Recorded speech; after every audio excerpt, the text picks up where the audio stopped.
Okay, here we are at Central Wisconsin Sports, and Austin's going to show you how to clean a turkey. This would be his second turkey that he's ever cleaned. This is the method that we prefer here, and show you how it's done. First thing we got to do is dislocate the legs. So he does that just so that they're easy to work with. Okay.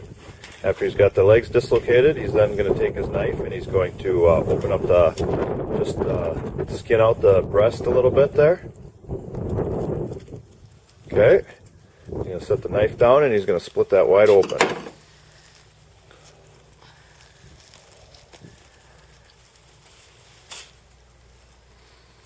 We prefer this method rather than plucking or just skinning the whole bird because the breastbone takes up a lot of space.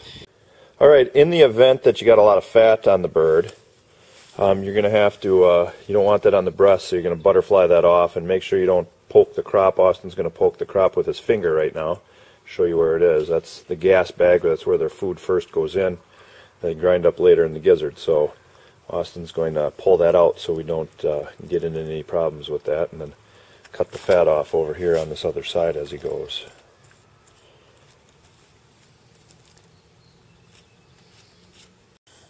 Alright, once you have the entire breast exposed, you can see that these wild turkeys got the heck of a breastbone there, and they use that for fighting. Austin's grabbing that right now. It's kind of like a big bulb there. You have to fillet around that, and basically what you're doing now is you're filleting it just like a fish. That's the bone there. Okay, and then you can start scraping it just like you were before. As you can see, Austin's trimming around the tenderloin here. This piece of meat right here is known as the tenderloin, and we keep that out separate and we put that right on the grill. We'll eat that up tonight. Another point of emphasis when doing this is that the wishbone is right here, so you can see Austin's going right along the wishbone, and you want to keep that knife as flush and up against that bone as possible when you're doing that. He's kind of pulling it out just so you can see it. Well, he's going to finish that cut down there and go down into the armpit here. Right now Austin's going to work on taking out the tenderloin. He's filleting it nice and keeping up next to the bone here.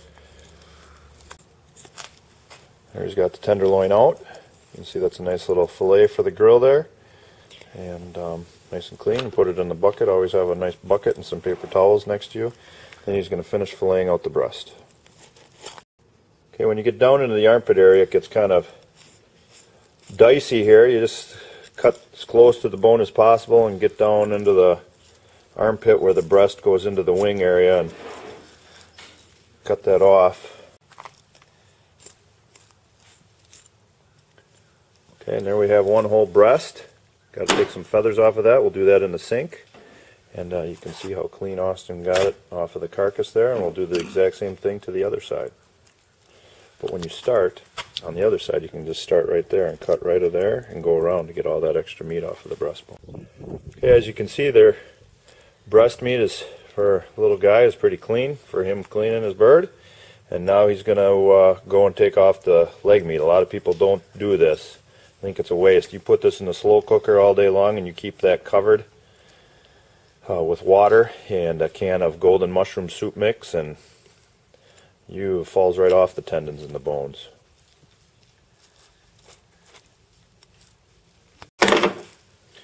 Once you have the cut established, then you can just like you did before, just start pulling the skin right off of the carcass.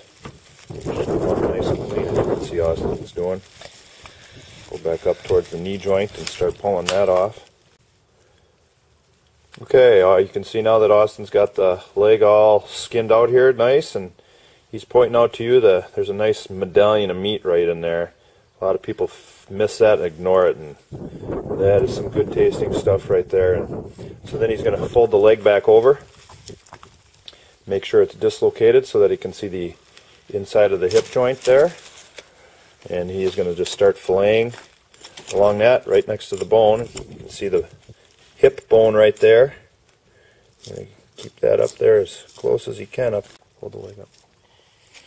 Okay, once you got the leg up, still got a little feathers on there, you're going to dislocate that bottom leg. If you want to keep the spur, you keep the spur, and then put that in the pot and you're all set to go. Usually Dad's got to dislocate the hip for you, the leg for you, right? Yeah. Yeah, I'll do that for you. Alright, so what you do is you want to get a good grip on there. snaps pretty easy when you got steel pipes like I got. Twist that off a little bit. Put that in the pot right there. Grab the knife. Cut off that tendon. Make sure we got all the skin off. Make sure you don't cut yourself.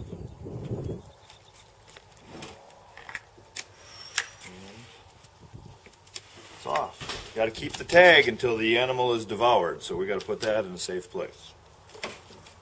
Do that with the other leg now. Okay, now that the legs are off, you get the giblets out of here for making soup or dressing or something like that. He's got to get the liver, wątroba, what we call that in the Polish language, the gizzard. Turkeys don't have a stomach; they grind everything up with their gizzard, and then of course the heart. So here we go with that, Austin. Cut through the soft tissue right there. Then he's going to rip that breastbone right on up. It separates very easily. Some muscle into it. There you go. Now you can see the parts. Okay, first he's going to grab the liver, the lobes of the liver, as you can see there. There's two separate sides to it that he's going to grab. Just yank it on out.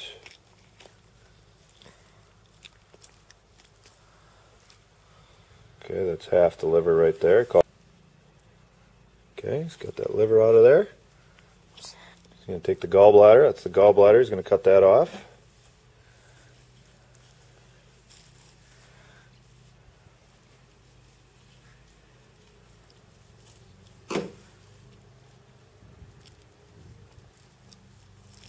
Go poke right up in there, and he'll reach in and grab the heart.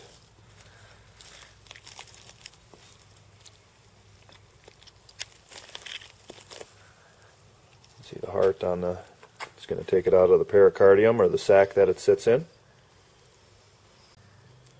So now that he's got the heart out, he's going to take the sac off, which is the pericardium. We all have that protects the heart.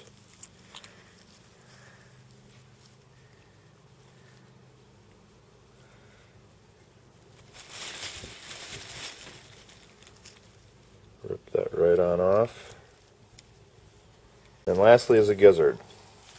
Now, Austin's not experienced enough yet with the gizzard, so he's going to hand the camera over to me. Grab the gizzard, cut it away from the fatty tissue around here. And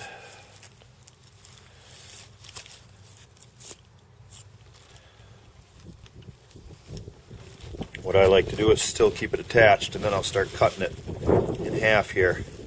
Being careful not to get in inside that inner sac. It's got an inner lining in there that I'll be very careful to go around.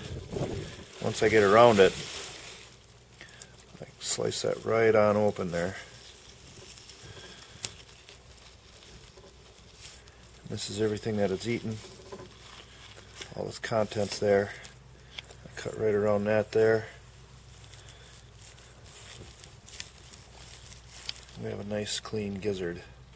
And when I'm inside, I'll take that off of there and we're ready to go.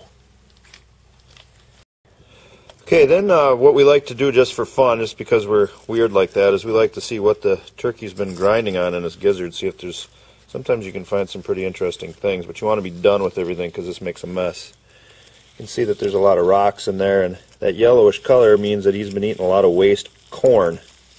A lot of rocks that he picks up. This is their teeth. This is what they grind food up with. And it stinks a little bit, and you can see that yellowness, but a lot of rocks in there. Turkeys, just like all birds, need rocks, and then they use that to grind up their food. Thanks for watching Central Wisconsin Sports. I hope this editorial and brief video demo of how to clean a turkey is easy for you to understand.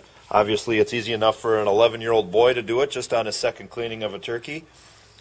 Wash that turkey up, and we're going to have grilled tenderloin turkeys on the grill tonight. Thanks, Austin.